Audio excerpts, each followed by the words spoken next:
ஆரம்ப காலத்துல இருந்த மனிதர்களுக்கு பெரிய பெரிய விஷயங்கள் கண்ணுக்கு தெரியறது மட்டும்தான் நம்ம பேச முடியும். கண்ணுக்கு தெரியாத சின்ன விஷயங்கள் பத்தி பேச முடியாது.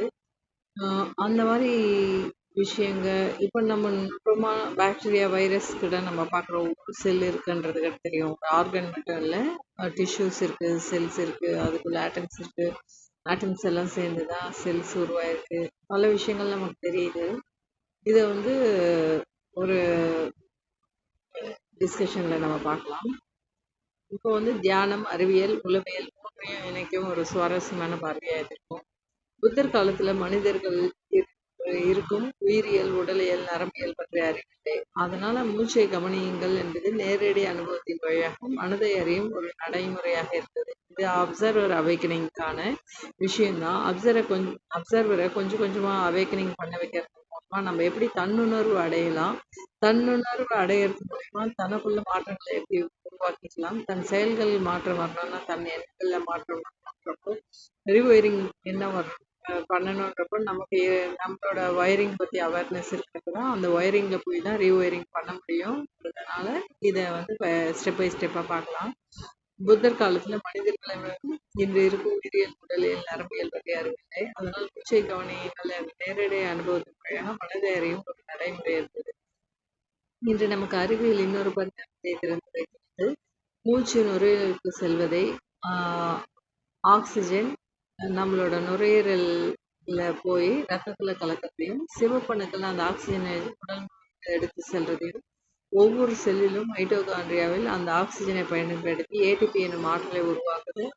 அந்த ஆற்றல் தசைகள், நரம்புகள், மூளை, இதயம் ஆகியோரை இயங்குவதை, இறுதியில் கார்பன் டை ஆக்சைடு மற்றும் மீண்டும் நுரையீரலுக்கு வந்து வெளியேறுவதை இவ்வளத்தையும் நம்ம பார்க்க முடியும். இந்த அறிவு தியானத்தை மாற்ற வேண்டியதில்லை, மாறாக அதை இன்னும் ஆழமாக்க முடியும். ஆனால் ஒரு சிறு வேறுபாடுன்னு சொல்லுது, ஏஐ சொல்லுது, கண்களை மூடி இந்த பயணத்தை பார்க்கிறோம் என்று போது உண்மையில நம்ம இதெல்லாம் பார்க்கறது இல்லை. நம்ம வந்து விஷுவலைஸ் தான் பண்ணி பார்க்குறோன்றத நம்ம புரிஞ்சுக்க முடியும். நம்ம அனுபவம் வந்து மூச்சு, உடல் உணர்வுகள், மனம், உணர்ச்சிகள் அவற்றை நேரடியாக கவனிப்பது தியானம். அறிவியல் கற்பனை பயணம் வந்து மூச்சிலிருந்து செல்வரை போன்று நடைமுறை உயிரியல் செயல்முறைகளை அறிவியல் புரிதலுடன் மனதில் காட்சிப்படுத்துற விஷயம் நடக்குது. முன்னோர்கள் மூச்சை மட்டும் கவனிக்க சொன்னார்கள். இன்று அறிவியல் உதவியால் இந்த மூச்சின் முழு பயணத்தையும் மனக்கண்ணால் பின்தொடர்ந்து உயிரின் செயல்பாட்டை வியப்போடும் விழிப்போடும் கவனிக்க முடியுது நம்மளால. இது வந்து தியானத்துக்கும் அறிவியலுக்கும் இடையிலான ஒரு பாலமா அமையுது. இதை நம்ம ஃபர்ஸ்ட் ஸ்டேஜ்னு சொன்னோம்னா, இதனால விழிப்படைகிற அப்சர்வர் இன்னும் ஷார்ப் ஆகிறதுக்கான வாய்ப்புகள் ஏற்படுதுன்றதை நம்ம இப்போ பார்க்க போறோம். உடலை பார்த்த அப்சர்வர் நம்ம மனதை பார்க்கறதுக்கான வாய்ப்புகளை ஏற்படுத்த போறோம். நீங்கள் கவனிப்பு திறன் அடுத்த பரிணாமத்துக்கு நம்ம போறது, நெக்ஸ்ட் டைமென்ஷனுக்கு போகுது. முதலில் மனிதன் உடலை கவனிக்க கற்றுக்கொள்கிறான், அதன் பிறகு மூச்சை கவனிக்க கற்றுக்கொள்கிறான், அதன் பிறகு உணர்வுகளை கவனிக்கிறான், இறுதியாக எண்ணங்களையே கவனிக்கிறதுன்னு வளர ஆரம்பிக்குது. இங்க ஒரு முக்கியமான விஷயம் இருக்கு. எண்ணம் உற்பத்தியாக இடத்தை பார்க்கிறோம் என்று நாம் சொல்வது மூளையில் ஒரு குறிப்பிட்ட இடத்தை நேரடியாக காண்கிறோம் என்பதில்லை, மாறாக எண்ணம் உருவாக்கும் தருணத்தை விழிப்புடன் உணரத் தொடங்குகிறோம் என்பது அதற்கு அருகிலான விளக்கம். அந்த விழிப்புணர்வு வந்தவுடன் ஒரு புதிய சுதந்திரம் கிடைக்கிறது. இந்த எண்ணம் எங்கிருந்து வந்தது, இது பழைய பழக்கமா, இது பயத்திலிருந்து வந்ததா, இது உண்மையை அடிப்படையாக கொண்டதா, அல்லது ஒரு ஊகமா, இந்த எண்ணத்தை நான் தொடர்ந்து வளர்க்க வேண்டுமா, இல்லையா என்ற கேள்வி எழுப்ப முடிகிறது. எண்ணத்தை பார்த்தாதானே அதை எழுப்ப முடியும். அதுக்கு நம்ம பார்க்கறதுக்கு முன்னாடியே நம்ம செயலா வெளிப்பட்டுச்சுன்னா அதனுடைய விளைவை தான் நம்ம பார்க்க முடியும். எண்ணத்தின் விளைவை பார்த்து நம்ம வருந்ததை விட, எண்ண உற்பத்தி ஆகிறப்பயே அதனுடைய தன்மையை நம்ம கவனிச்சிட்டோம்னா அதை வெளிப்படுத்தணுமா செயல் மூலமா இல்லையான்றதை நம்ம தீர்மானிக்கிற இடத்துக்கு வந்து அந்த ரிஃப்ளெக்ஷன் இருக்கிறதுல நம்ம பார்வையாளரா இருந்து செய்யற நம்ம ஃப்ரீடமை தான் இங்க பார்க்கணும். இதுதான் அறிவாற்றல் உளவியலிலும் காக்னேட்டிவ் சைக்காலஜியின் முக்கியமான கருத்து. எண்ணம் தோன்றியவுடன் அதை உண்மை என்று ஏற்றுக்கொள்ளாமல் அதை ஒரு நிகழ்வாக கவனிக்க கற்றுக்கொள்வது. எண்ணம்ன்றத உண்மைன்னு ஏற்றுக்கூடாது, அதை சிந்திச்சு நாம செயல்பாட்டுக்கு கொண்டு வரணும். வெளியில ஒரு விஷயம் நடக்குதுன்னா ரிலேட்டட்ல பேட்டர்ன்ல இருக்க எல்லா விஷயங்களையும் நம்ம பாதுகாப்பு கருதி நம்ம மனம் எடுத்துட்டு வந்து தரும். நம்ம சப்கான்ஷியஸ் மைண்டை குறை சொல்லக்கூடாது.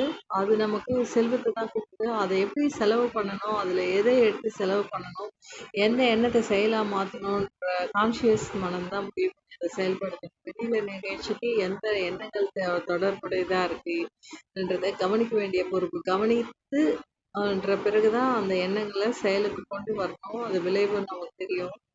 இப்போது எண்ணம், உணர்ச்சி, செயல் என்ற தானியங்கி சங்கிலியில் ஒரு சிறிய இடைவெளி உருவாகிறது. அந்த இடைவெளிதான் மாற்றத்துக்கான வாய்ப்பு. நம்ம கவனிப்பாளரான்றத நம்ம மாற்றத்துக்கான வாய்ப்பு, டக்குன்னு ரியாக்ட் பண்ணிடாம இருக்கிறதுக்கான ஒரு வாய்ப்பை ஏற்படுத்திக்கிறோம். உடலை கவனிக்கும் திறன் வளர்ந்த பின் மனதை கவனிக்கும் திறன் வளர்கிறது. மனதை கவனிக்கும் திறன் வளர்ந்த பின் எண்ணம் தோன்றும் தீய விழிப்புணர்வுடன் அறியப்படுகிறது. அந்த விழிப்புணர்வு எந்த எண்ணத்தை வளர்ப்பது, எந்த எண்ணத்தை விடுவது என்பதை தேர்ந்தெடுக்கும் சுதந்திரத்தை கொடுக்கிறது. இது ஒரு முக்கியமான வேறுபாட்டை காட்டுகிறது. எண்ணங்களை கட்டுப்படுத்துவது அல்ல நோக்கம், எண்ணங்களை அறிந்து கொள்ள முதன்மை. அந்த அறிதல் இருந்துதான் தேவையான எண்ண பழக்கங்களை மெதுவாக மாற்றும் திறன் உருவாகிறது. அதாவது கவனிப்பு ஆழமாக செல்லும்போது மாற்றம் வலுக்கட்டாயமாக வருவதில்லை, தெளிவின் விளைவாக இயல்பாக வருகிறது.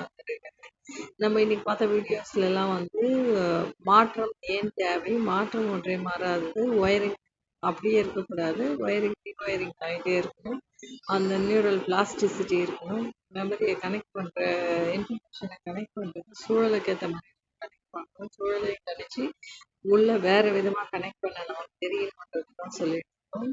பழைய ஒயரிங்லேயே நம்ம போகக்கூடாது தான் சொல்லியிருக்கோம். தேவையான திறன்களை வளர்த்துக்கிட்டு ப்ராப்ளம் சால்விங் நம்ம பண்றப்போ அது நம்மளோட தனித்திறன்களை வளர்க்கிறது. நம்மளோட problem solving skill, pattern recognise, ஒரு ப்ராப்ளம் மட்டும் ரிலேட்டட் ப்ராப்ளம் எல்லாமே சால்வ் பண்ணக்கூடிய ஸ்கில்லாக வளர்த்து நிற்கிறப்போ நம்ம பயமன்றதை குறிப்பிட்டு சொல்யூஷன்ஸை நோக்கி ப்ராப்ளத்தை கூட ஒரு வாய்ப்பாக பார்க்குற ஒரு இடத்துக்கு நகர்றத தான் நம்ம இப்போ பேசிகிட்டு இருக்கோம். இதுக்கு எந்த அளவுக்கு அப்சர்வர் எஃபெக்ட் யூஸ்ஃபுல்லாக இருக்குன்றதை நம்ம இப்போ பார்த்தோம். ஸ்டேஜ் பை ஸ்டேஜாக ஃபஸ்ட்டு உடலை கவனிக்கிறது, அப்புறம் மனதை கவனிக்கிறது. இது உங்களுக்கு புரியும் நம்புறேன். நன்றி. ஒரு சிலை ஒரே ஒரு உளியால் உருவாகாது. முதல்ல பெரிய உளி தேவையா இருக்கும். பாறையின் தேவையற்ற பகுதிகளை அகற்ற, அதன் பிறகு நடுத்தர உளி வடிவம் கொடுக்க, இறுதியில் மிக நுணுக்கமான கருவி, கண், குதிரை, விரல் போன்ற நுட்பங்களை செதுக்க. மனித வாழ்க்கையும் அது போலதான். சில நேரங்களில் ஒரு திருவள்ளுவர் நம் அறியாமையை வெட்டுகிறார், ஒரு காந்தி நம் மனசாட்சியை எழுப்புகிறார், ஒரு ஆசிரியர் நம் திறமையை வெளிக்கொண்டிருக்கிறார், ஒரு நண்பர் நம் துறைகளை மென்மையாக காட்டுகிறார், ஒரு எதிரி நம் பலவீனங்களை வெளிச்சத்துக்கு கொண்டு வருகிறார், பெற்றோர் நம் அடிப்படை மதிப்புகளை உருவாக்குகிறார்கள், சகோதரர்கள் பொறுப்பு பகிர்வு போன்றவற்றை கற்றுக் கொடுக்கிறார்கள். ஒவ்வொருவரும் ஒரு மிரர் மட்டுமல்ல, ஒரு ஒளி கூட. அதனால் வாழ்க்கையை சந்திக்கும் ஒவ்வொருவரும் இவர் எனக்கு என்ன கொடுத்தார் என்ற மட்டும் கேட்பதற்காக என்னுள் எதை செதுக்க வந்தார் என்று கேட்டால் வாழ்க்கையை பற்றி பார்வையே மாறிவிடும். இது இயற்பியலின் ஒளி பிரதிபலிப்போடு ஒப்பிடலாம். ஒரே ஒளிக்கதிர் பல கண்ணாடிகள் பிரதிபலித்து இறுதியில் ஒரு இடத்தை அடைகிறது. அதேபோல் உண்மை அல்லது ஞானம் ஒரு மனிதனுக்கு வர வேண்டிய அவசியமில்லை. அது பல மனிதர்கள் வழியாக, பல அனுபவங்கள் வழியாக, பல சூழ்நிலைகளின் வழியாக நம்மை வந்தடைகிறது. இறுதியில் செதுக்குவது மனிதர்கள் அல்ல, அவர்களின் கருவிகள் மட்டுமே. செதுக்கப்படுவது நம் அகங்காரம், வெளிப்படுவது நம் உண்மையான இயல்பு.